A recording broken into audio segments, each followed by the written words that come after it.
कच्च्या केळ्याचे अगदी परफेक्ट कुरकुरीत चिप्स घरच्या घरी कसे बनवायचे हां त्यातील खाचाखोचा समजून घेऊया. नक्कीच. म्हणजे बऱ्याचदा कसं होतं, आपण कृती वाचतो पण त्यामागचं लॉजिक, ते का करायचं हे बघत नाही. हां, तर ही जी माहिती आहे ती फक्त साहित्य आणि कृती नाही सांगत. चिप्स कुरकुरीत का होतात, केळी काळी पडू नये म्हणून काय करायचं हे पण सांगते. म्हणजे घरगुती स्नॅक हेल्दी तर होईलच, पण चवीला आणि टेक्स्चरला पण मस्त. अगदी सुरुवात करूया साहित्यापासून. काय काय लागतं? अगदी साधं आहे. हो, खूप कमी गोष्टी. मुख्य म्हणजे 4-5 चांगली टणक कच्ची केळी, हां मग तळण्यासाठी तेल, कोणतंही रिफाईंड तेल चालेल, चवीनुसार मीठ आणि अगदी थोडी म्हणजे पाव चमचा वगैरे हळद. अच्छा, आणि काही जण वरून काळं मीठ किंवा चाट मसाला घालतात ते. हो, ते चवीसाठी, पण ऐच्छिक आहे, म्हणजे नसलं तरी चालतं. बेसिक मीठ आणि हळद पुरेशी आहे. ओके, आता तयारी. इथे एक महत्वाची टिप आहे असं वाटते. आहेच. म्हणजे केळी धुवून सालं काढण्यापूर्वी एक काम करायचं. काय? एका मोठ्या भांड्यात पाणी घ्यायचं बरं का. त्यात अर्धा चमचा हळद टाकायची आणि थोडं मीठ, चमचाभर समजा, ते विरघळून घ्यायचं. आणि मग केळ्यांची सालं पटापट काढून ती लगेच या पाण्यात बुडवून ठेवायची. अच्छा, म्हणजे साल काढल्या काढल्या हवेमुळे केळी काळी पडतात, ते टाळण्यासाठी ही हळद मिठाच्या पाण्याची आयडिया आहे. बरोबर, अगदी बरोबर. हा खूप महत्वाचा मुद्दा आहे. या पाण्यामुळे काय होतं, केळ्यांवर एक अदृश्य थर येतो जो ऑक्सिडेशन थांबवतो. ओके, म्हणजे चिप्सचा रंग मस्त पिवळसर राहतो, काळपट होत नाही. हो, साधारण 10-15 मिनिटं ठेवली की बास. मग पाण्यातून काढून स्वच्छ फडक्याने किंवा टिश्यू पेपरने ती पूर्ण कोरडी करायची. अगदी टिपून घ्यायची. उळसरपणा नको अजिबात. अजिबात नाही. ओलसर राहिली तर तळताना तेल अंगावर उडू शकतं आणि चिप्स कुरकुरीत व्हायलाही वेळ लागतो. ठीक आहे, तर केळी कोरडी झाली. आता पुढची पायरी, काप करण्याची. इथे काय महत्वाचं? इथे महत्वाचं आहे एकसारखेपणा. म्हणजे चिप्सचे काप जे आहेत ते अगदी पातळ आणि समान जाडीचे हवेत. हाताने नाही जमणार का? जमवता येईल, पण खूप सराव लागतो आणि तरीही जाड बारीक होऊ शकतात. म्हणून शक्यतो स्लायसर वापरावा. अच्छा, मंडोलिन स्लायसर मिळतो तसा? हो, अगदी तोच.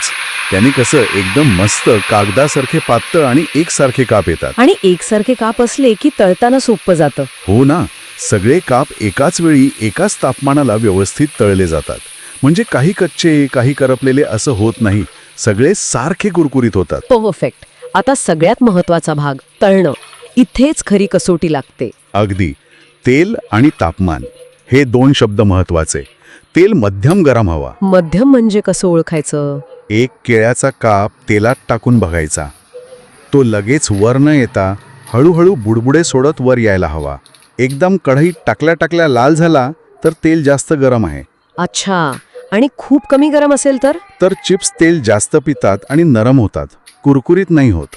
म्हणून मध्यम गरम तेल हवं. ओके, आणि एकदम सगळे काप टाकायचे नाहीत ना? नाही, थोडे थोडे करून. एका वेळी कढई भरेल इतके नाही. थोडे कप टाकायचे म्हणजे तेलाचं तापमान मेंटेन राहतं. आणि ते एकमेकांना चिकटत पण नाहीत मग? बरोबर.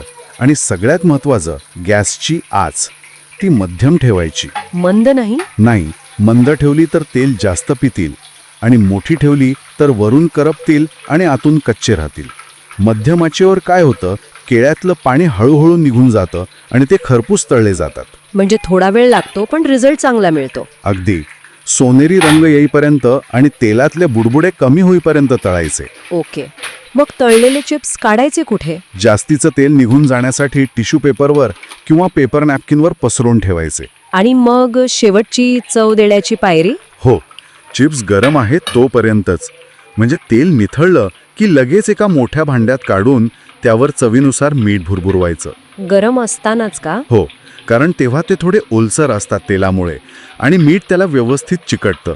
थंड झाल्यावर चिकटत नाही नीट. अच्छा, आणि काळं मीठ किंवा चाट मसाला पण याच वेळी? हो, जर वापरायचं असेल तर मिठासोबत किंवा मिठानंतर लगेच टाकायचं आणि भांडं हलवून सगळीकडे मिक्स करायचं. वा, म्हणजे या सगळ्या टिप्स वापरल्या तर घरच्या घरी मस्त ताजे कुरकुरीत केळ्याचे चिप्स तयार. नक्कीच.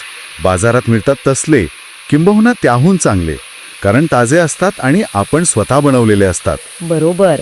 चहा सोबत तर उत्तम लागतातच, पण मुलांना डब्यात द्यायला किंवा पाहुणे आले की पटकन काहीतरी देण्यासाठी पण चांगला पर्याय आहे हा. हेल्दी पण आहे. हो, खरंय. आणि हे सगळं ऐकल्यावर एक विचार येतो मनात काय? की हे जे तंत्र आहे म्हणजे आधी पाण्यात ठेवणं, पातळसारखे काप करणं, मध्यम आचेवर तळणं, हे फक्त कच्च्या केळ्यांसाठीच आहे का? की याच पद्धतीने आपण समजा रताळी किंवा बीट किंवा अरवी अशा दुसऱ्या भाज्यांचे किंवा कंदमुळांचे पण असे कुरकुरीत चिप्स बनवू शकतो? खरंय, हा विचार करण्यासारखा मुद्दा आहे. म्हणजे प्रयोग करून बघायला हरकत नाही. नक्कीच. कदाचित थोडाफार फरक करावा लागेल वेळेत किंवा तापमानात, पण मूळ तत्व तर हेच राहील. एक नवा प्रयोग होऊ शकतो